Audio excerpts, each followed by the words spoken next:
Sementara itu, massa masih menggelar aksi di dekat Pondok Pesantren Al Zaitun Indramayu, Jawa Barat. Aksi yang merupakan ketiga kalinya dalam beberapa pekan terakhir. Perkembangan situasi terkini dari Al Zaitun selengkapnya akan disampaikan jurnalis Metro TV Rifki Nafis dari Indramayu, Jawa Barat. Selamat siang, Rifki. Bagaimana situasi terkini masa aksi di sekitar Pondok Pesantren Al Zaitun?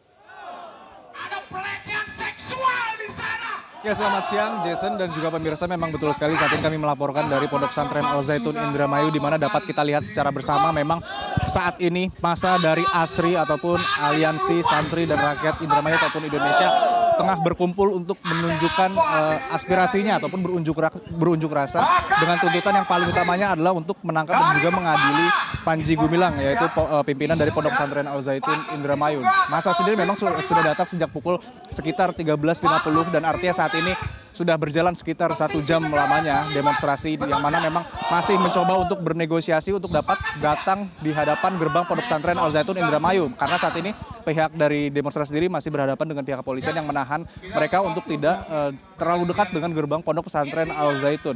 Dan memang saat ini kami juga untuk lebih jelasnya ingin mengajak Anda untuk berbincang langsung dengan koordinator dari aksi yang hari ini digelar, yaitu Pak Hatta. Selamat siang, Pak Hatta. Selamat siang. Pak Hatta, ini bisa dijelaskan, Panji Gumilang kan saat ini tengah menjalani penyidikan oleh Barreskrim Polri. Kemudian kenapa aksi demonstrasi ini perlu untuk dilakukan? Yang jelas kami sangat mendukung proses yang sedang dijalankan oleh Mas Polri. Dan kami mendorong agar segera si Panji Gumilang ditetapkan sebagai tersangka dan ditahan, karena unsurnya sudah jelas. Barreskrim sendiri telah memberikan wawancara, memberikan statement bahwa sudah ditemukan unsur pidananya kemarin setelah gelar perkara. Harusnya itu segera dilakukan penahanan. Harusnya segera ditetapkan sebagai tersangka, seperti kasus-kasus yang lain, seperti Habib Bahar Smith. Itu begitu malam dia diambil, kemudian dia diproses, kemudian gelar perkara dan langsung malam itu juga nggak bisa pulang. Kenapa sekarang Panji Gumilang dibiarkan pulang? Ada apa ini? Jadi jangan memancing amarah orang Indramayu. Orang Indramayu itu sudah tidak buta dengan hukum lagi. Orang Indramayu itu sudah jelas mengerti bahwa ketika sudah memenuhi 3 unsur pidana itu harus segera ditetapkan sebagai saksi dan ditahan. Itu saja kami Indramayu itu mintanya seperti itu. Namun saat ini kan proses penyidikan tengah berjalan. Kemarin juga baru diperiksa Panji Gumilang. Apa artinya ini dari masyarakat ada ketidakpercayaan dengan proses yang tengah berjalan ini? Iya, karena kasus Panji Gumilang itu sudah berkali-kali. Artinya sudah ditemukan sejak zaman rejim ini, tapi faktanya Panji Gumilang sakti. Artinya tidak pernah tersentuh oleh hukum. Kebal hukum. Ketika dia pun pernah kena sebul itu juga kasus lain. Bukan kasus penistaan agama. Ini jelas loh penistaan agama.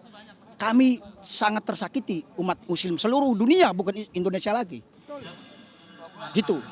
Namun ini harapannya selain dengan penangkapan atau penahanan dan juga Panji Gumilang untuk diadili, apalagi Pak tuntutan yang akan disampaikan? Ya, usut tuntas tragedi kemanusiaan, dan kami menduga ini ada tragedi kemanusiaan. Kami menduga ada kuburan massal di dalam Al Zaitun ini, karena banyak sekali korban-korban yang tidak pulang, yang orang tuanya pada merasa ketika menitipkan anaknya murid ini kan tidak pulang. Dugaan-dugaan itu sendiri ada dasarnya? Ya, karena jelas ada penyekapan, dulu juga guru-guru dicekap, ada juga penyiksaan terhadap tenaga kerja. Itu saja. Ini kan aksi yang ketiga kalinya, Pak. Ya. Dari 2 sebelumnya itu ada yang ikut dalam kegiatan hari ini lagi atau bagaimana, Pak? Ada, saya juga aksi kedua saya ikut. Jadi saya selalu ikuti. Sebelumnya kan bahkan Pemprov dari Jawa Barat sendiri kan mengatakan akan menjaga kondusivitas di wilayah Indramayu dan juga Jawa Barat untuk kemudian mengimbau tidak ada lagi aksi-aksi. Ini bagaimana ini meresponnya, Pak? Justru sebenarnya timbulnya amarah itu karena harusnya itu segera ditangkap dan diadili. Itu yang harus kondusif. Kalau Panji Gumilang sudah ditangkap, diproses hukum, ditahan, selesai. Kami juga akan lapang dada, kami serahkan kepada penegak hukum. Karena itu sudah jelas bahwa ketika sudah unsur pidana sudah ada, kenapa nggak cepat ditahan? Tidak cepat dilakukan penahanan dan dijadikan sebagai tersangka. Terima kasih, Pak Hatta. Terima kasih. Ya, itu dia tadi Jason dan juga pemirsa keterangan dari koordinator aksi hari ini, Hatta. Dan memang saat ini kami pun masih memantau bagaimana jalannya aksi demonstrasi yang akan dijalankan hari ini. Untuk sementara demikian yang dapat kami sampaikan. Kembali ke Anda Jason di studio. Terima kasih Rifki Nafis atas laporan langsung Anda dan selamat kembali bertugas.